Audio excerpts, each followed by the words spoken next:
మా వారైతే సదాగా అలా బయట వెళ్ళేసి వచ్చి అలాగే చికెన్ షాప్కి అయితే వచ్చేసామన్నమాట. చూడండి మా వారైతే చికెన్ తీస్తూ ఉన్నారనమాట. చికెన్ అయితే నీకు ఎందుకు అంత పిచ్చి అంటారనమాట.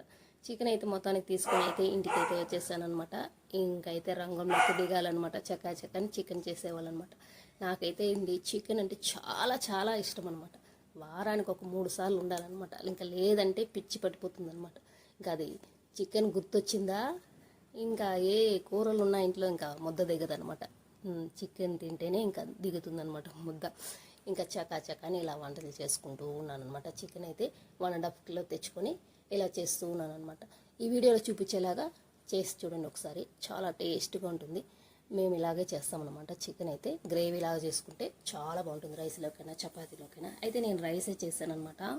రైస్లోకి అయితే తిన్నామంటే సూపర్ అనమాట.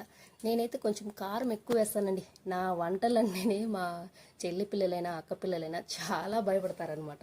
నేను కారం అంత వేస్తానమాట. నాకు కారం ఉంటేనే అండి చాలా ఇష్టము.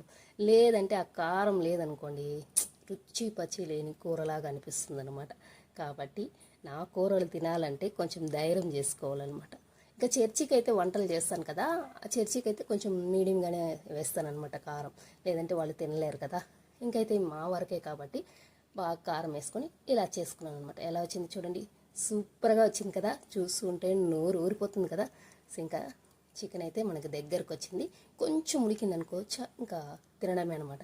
ఓకే అండి, నా వీడియో మీకు నచ్చితే లైక్ చేయండి, షేర్ చేయండి. బాయ్ అండి అందరూ.